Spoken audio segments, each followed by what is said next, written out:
आकाशवाणी रांची से प्रस्तुत है प्रादेशिक समाचार।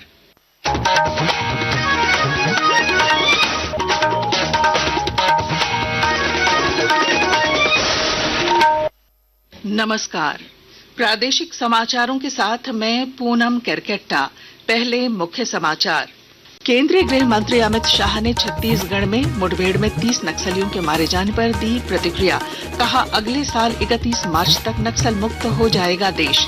मुख्यमंत्री हेमंत सोरेन ने सदन में कहा, किसानों से धान की खरीद में तेजी लाने और उपज का समय पर भुगतान के लिए चावल मिलों की संख्या बढ़ा रही है सरकार। विधानसभा में भाजपा विधायक सत्येंद्र नाथ तिवारी ने संताल परगना क्षेत्र में बांग्लादेशी घुसपैठियों के तेजी से बढ़ने का लगाया आरोप। झामुमो विधायक एमटी राजा ने घुसपैठ से किया इनकार। राज्य के सभी जिलों में गरज के साथ रुक रुक कर हो रही है बारिश। मौसम विभाग ने 24 मार्च से मौसम साफ होने का जताया पूर्वानुमान। और रांची के सरला बिरला विश्वविद्यालय में national rapid and blitz chess championship का हुआ शुभारंभ। देश भर से 608 खिलाड़ी ले रहे हैं भाग। और अब समाचार विस्तार से। केंद्रीय गृह मंत्री अमित शाह ने कहा है कि अगले साल 31 मार्च तक देश नक्सल मुक्त हो जाएगा। उन्होंने कहा कि सरकार उन उग्रवादियों के खिलाफ जीरो टॉलरेंस की नीति अपना रही है जो तमाम सुविधाएं दिए जाने के बावजूद आत्मसमर्पण नहीं कर रहे हैं। उन्होंने कहा कि छत्तीसगढ़ के बीजापुर और कांकेर में सुरक्षा बलों द्वारा चलाए गए 2 अलग अलग ऑपरेशन में 30 नक्सली मारे गए। बता दें कि छत्तीसगढ़ में आज 2 घटनाओं में 30 माओवादी मारे गए। माओवादियों के साथ मुठभेड़ में जिला रिजर्व गार्ड का एक जवान शहीद हुआ है। मुख्यमंत्री हेमंत सोरेन ने कहा कि उनकी सरकार किसानों से धान की खरीद में तेजी लाने और उनकी उपज का समय पर भुगतान सुनिश्चित करने के लिए चावल मिलों की संख्या बढ़ा रही है। मुख्यमंत्री विधानसभा में विधायक जयराम महतो द्वारा विधानसभा में पूछे गए सवाल का जवाब दे रहे थे। होती है और राइस नहीं बनने की वजह से मिल में प्रोसेस कंप्लीट नहीं होने से उनको पैसे भी नहीं मिलता है। को खत्म करने की दिशा में राइस मिल की संख्याएं बढ़ाई जा रही है और जितना अधिक राइस मिल बन यहाँ लगेगा अध्यक्ष महोदय, उतना तेजी से उठाव भी होगा और समय पर लोगों को पैसे भी मिल जाएंगे।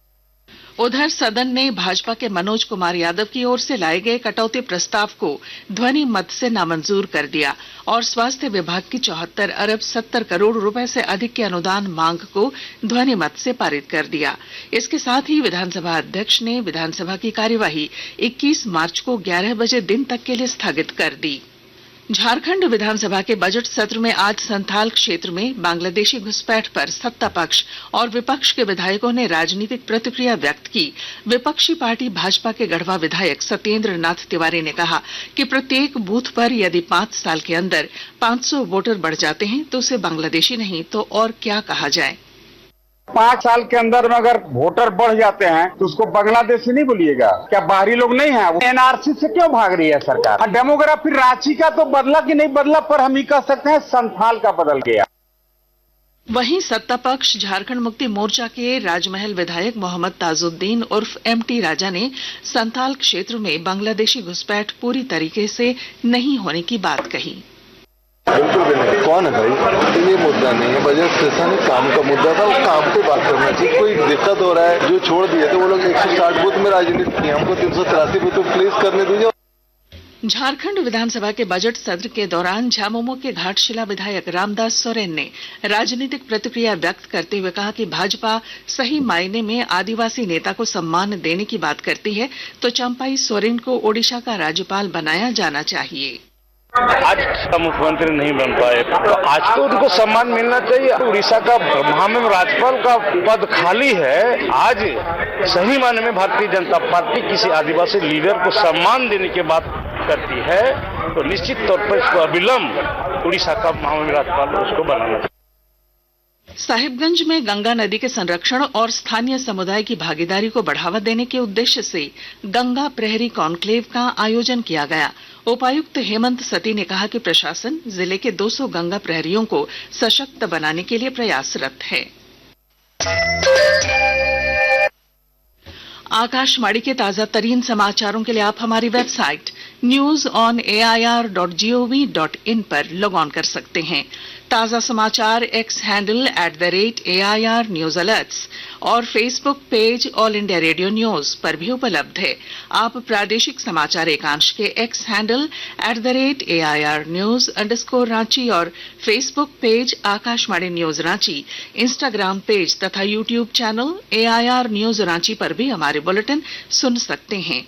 प्रादेशिक समाचार आप आकाशवाणी रांची से सुन रहे हैं। शेष समाचार इस विराम के बाद।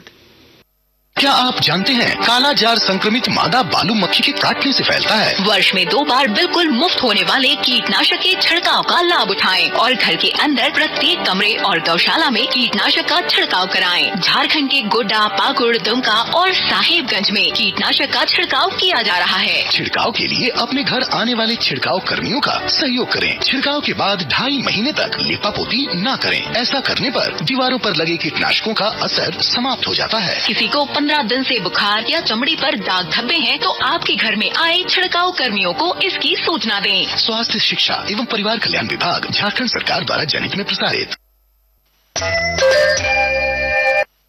प्रादेशिक समाचार में आपका फिर स्वागत है। गुमला जिला मुख्यालय स्थित नगर भवन में आज राष्ट्रीय किशोर स्वास्थ्य कार्यक्रम के तहत साथिया सम्मेलन सह स्वास्थ्य आरोग्य दूत सम्मान समारोह का आयोजन किया गया। उपायुक्त ने कहा कि यह प्रयास समाज के किशोर किशोरियों को स्वस्थ और जिम्मेदार नागरिक बनाने में महत्वपूर्ण है। केंद्रीय सूचना एवं प्रसारण मंत्रालय ने वेवेक्स 2025 की शुरुआत की है, जो मीडिया और मनोरंजन क्षेत्र में स्टार्टअप्स को वित्त पोषण और राष्ट्रीय स्तर पर पहचान दिलाने के उद्देश्य से एक प्रमुख पहल है। वेवेक्स 1 मई से 4 मई तक मुंबई के जियो वर्ल्ड कन्वेंशन सेंटर में आयोजित किया जाएगा। कुछ संक्षिप्त खबरें। पलामू जिले के हुसैनाबाद पुलिस ने महुआरी नहर मोड़ के पास से 3 संदिग्ध युवकों को हथियार के साथ गिरफ्तार किया है। रेल मंत्रालय ने यात्रियों की सुविधा के लिए रांची नई दिल्ली रांची राजधानी एक्सप्रेस ट्रेन का नगर उंटारी स्टेशन पर ठहराव होने की अनुमति दे दी है। दक्षिण पूर्व रेलवे के चक्रधरपुर मंडल के अंतर्गत विकास कार्यों को लेकर ब्लॉक लिए जाने के कारण कई ट्रेनें रद्द रहेंगी। रांची विश्वविद्यालय परिसर में आज रांची जिला वॉलीबॉल प्रतियोगिता का उद्घाटन हुआ। प्रतियोगिता में रांची जिले की 17 प्रमुख वॉलीबॉल टीमें भाग ले रही हैं।